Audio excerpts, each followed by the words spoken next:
am Kate, Profit with the Planets financial astrologer. I do astrology and money. It does not just have to be for the stock market, even though I've talked quite a bit about that.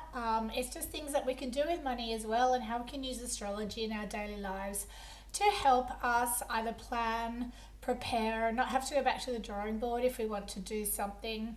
You'll have to excuse my voice. I've had a terrible throat thing all week. It's quite rampant in the UK, so I'm a little croaky. So I'm going to make this really quick. I'm trying to do a Bitcoin video, but I just haven't had I've only just come good today. So what I want to do is show some astrology that's coming up now. I actually haven't quite got it there. I want to put it on my chart here. So you really have to excuse my voice. There's this really, really amazing transit that is coming up that is not very common, and I think it's a really good day if you have something that you would like to do that, look, it could be anything. You could be launching something, it could be registering a business, you could set up a bank account. Like, a lot of clients come to me looking for time. I did a video for 2022 forecast, and I did put out a PDF with this date on it. Now that we're coming close, I am going to make that forecast public soon. Just going to get through a few more weeks for anyone that's paid for it recently, so I can show some of the stuff. And it's certainly come true that we thought, well, not come true, but it certainly is rolling the way I had expected. So what I want to show you, first of all, there's two parts to this. We are coming into an eclipse. As I'm doing this video, we're probably looking at it is the 28th of April 2022.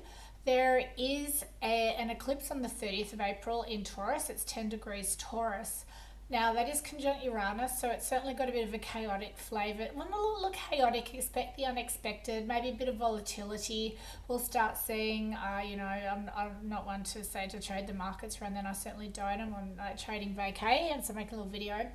But then we've got another eclipse coming on May 16, a lunar eclipse in Scorpio, and they're money themed as well, but it doesn't even matter for what I'm going to talk about to do with that.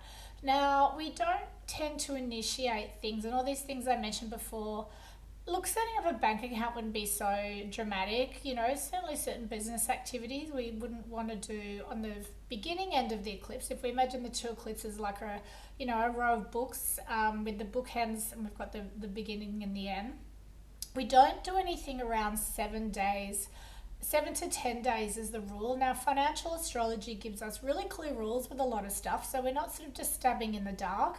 It's just the way it is. It helps us a lot to do all this sort of planning and preparing, and we are in that 7 day, particularly that 7 day window.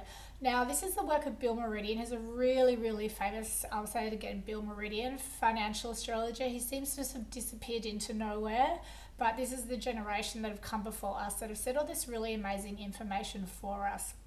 And he has said, we do not particularly, there's some stuff that's gone. I'm not really going to talk about sort of the macro stuff going on, but we wouldn't be doing really large business deals at the beginning of that. And often for the reason of that is once the eclipses pass, in the beginning, it's the shadow of the eclipse, like Mercury retrograde shadow we're in now. So again, we're not even doubly initiation, like starting projects this week, because we're in a double shadow.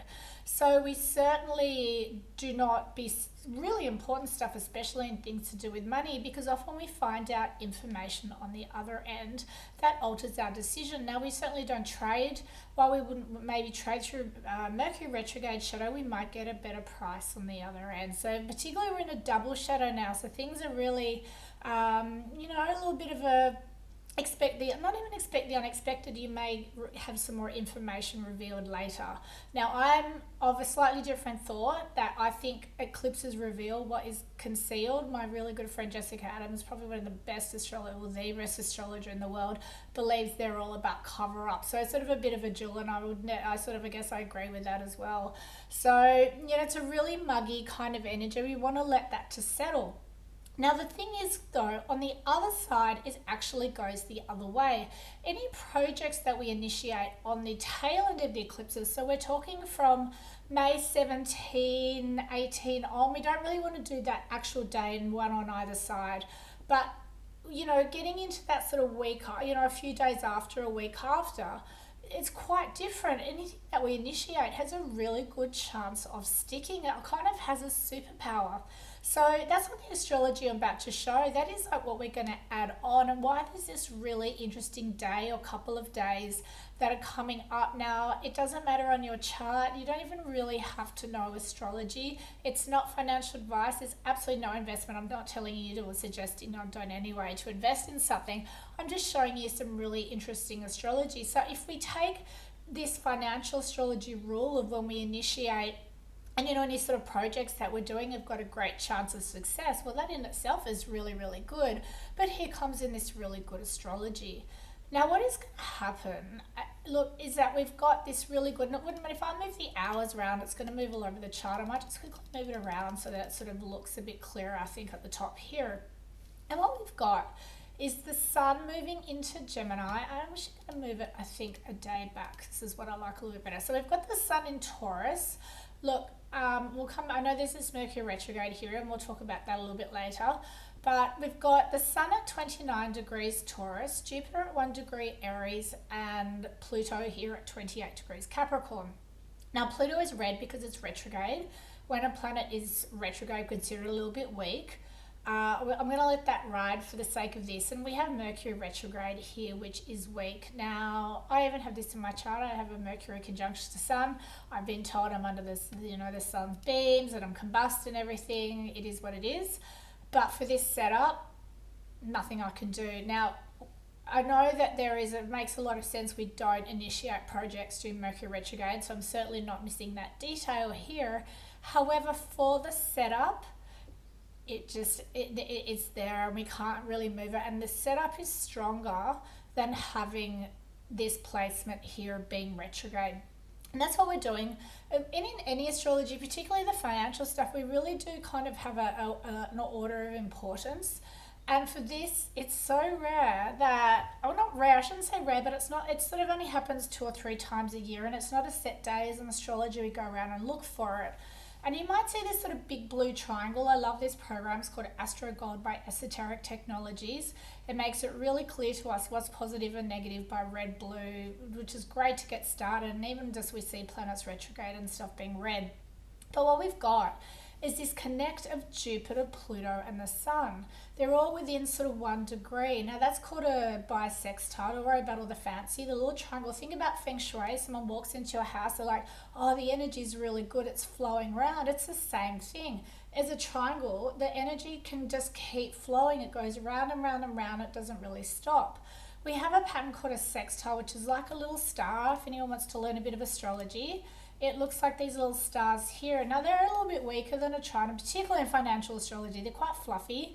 We probably wouldn't really do a lot of big trading just on a sextile, but they add a nice little... We don't really trade on one thing ever, but if you've ever seen an astrologer telling you one transit to take a trade, it's a bit of a no. But anyway, the sort of sextile, you've got all these sort of points, and when the energy goes positive and it goes out, it sort of bursts. So it's not really going around and around. And to me, look, this is just my interpretation, how I teach to remember. It's just a little bit, the triangle is a bit stronger. So we've certainly got this set up here. And Jupiter, Pluto are our money planets, so they are the big ones in money. Really don't see them discussed enough, but they're going to create all the stuff that's going on. Even all of the news have seen this sort of, they're in this sextile, and it's a really big market combination. And the sun is the life force of whatever the chart is about. So if you're setting up a bank account, your business, a new relationship, the day you meet someone, anything, where you might think, oh, I want to have a chart of that day of. The sun is the ruler or the life force or whatever that chart's about. So if we have a combination of money planets, they're talking to that life force of a company. So all together, they're creating that sort of, Grace Morris is another really, really famous financial astrologist called the magic formula. That's one of the big things that we're working with in proper, real trading of the markets. So what is going to happen is it's going to create this amazing setup here. I mean, we would call this an IPO if it was a company that was going on the market this day. That's got this, connect that we want to see. So you've got this sort of Pluto trying the sun, it keeps clicking somewhere else. And we've got Jupiter sextile the sun. Now that in itself is amazing, but look at all this. So we've got this sort of Jupiter sextile moon. Jupiter sextile Sun, Jupiter sextile Mercury. I guess you'd think the communication. The Mars is a little why, I won't go there. And then this sort of Pluto conjunct Moon, Pluto trine the Sun, amazing. Pluto trine Mercury and Pluto sextile Mars. And then there's sort of this Pluto sextile Neptune, which like the percentage of people that have this in their chart, it's so high. A lot of people have it, and it's always around and for quite a while and stuff. But it's really great for money and astrology, by the way. It's a really great placement, or creativity and money and stuff like that. So this setup is so good. Look, we've got this little square sun. It's 4 degrees wide, so we'll let it go. To be honest, you need some sort of tension. It's almost too good. This sounds really crazy, but because we sort of through challenges we get success. But for the purpose of the exercise, I'm just going to probably reset up either a bank account or set up a temporary business in my tax, knowing that I want to set something up here. I will not be letting this day go by without using it. I'm going to let the Mercury retrograde go. So, we've got this Taurus Sun money, Jupiter and Aries, which is really quite kind of bullish. So it's come out of this sort of Pisces. Look, Pluto's retrograde here, but for what it is, unless we're going to be dealing with governments and SECs and hedge funds, we're going to be okay, and then there's this moon sort of attached anyway. So this is a really great setup. So I would encourage, if there's something you want to do, no financial advice provider, of course, have to say that as well, but maybe think, and then we've got the beautiful or the helping aspect of becoming on the other side of the eclipses. Now, I've pushed this out as far as I can get it. It's a Friday, because obviously if you're going to do something like business related, and then when I come past, look, you could even push it into this sort of 23rd. It's really up to you. All these things start to get available the further away from the eclipse. It's a bit of a catch-22. I really just love the chart though, and so I'm going to let that sort of 3 to 4 days trickle out, because we almost want to catch the energy. So the important thing, we sort of have a rule in the beginning, no, and that bit in the middle, absolutely not. It's really muggy. Again, if it's the shadow on either side, imagine we're just like, it's almost like the darkness. Not to mean that, and I want to be really clear, not every eclipse is bad. The solars are actually a lot friendlier than the lunars. They create change, and if you're a bit stagnant, solar eclipse for my son was the best thing that ever happened to me, and I have this great thing that came of it. So don't be scared of them. They're here to remove things from life, sometimes in order for things better to come in, and sometimes they just bring things in anyway. Everyone's got a different story. I call it snakes and ladders. But the point of this is there's this great day coming. We have another one coming in November, but what will happen in November is that some of our planets are going to be retrograde. Now, this doesn't happen very often. I want to make that clear. So, use it or lose it, as I say. So around this 20th of November, we have very different setups. I mean, they're not particularly bad, that's around that Uranus-Saturn square. Probably markets might go a bit funny, a bit earlier, but, you're going to get that same connect. The connect is the point of it. So, but what you're going to have is Jupiter will be retrograde. Now, having Jupiter direct in a chart will help a lot, particularly if you're setting up a business. You probably really, if you get, Jupiter retrograde is really quite a big thing. So, and even to get into that the day after the 19th, that would be called like a grand cross, but we're bringing in the ascendant and the descendant, so we sort of get rid of that here.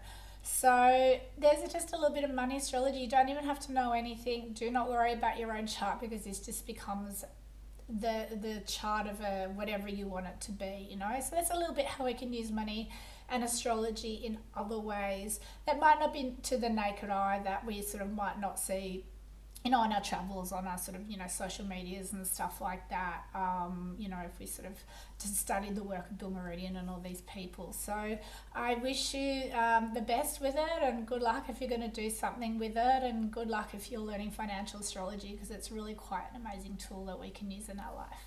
Goodbye.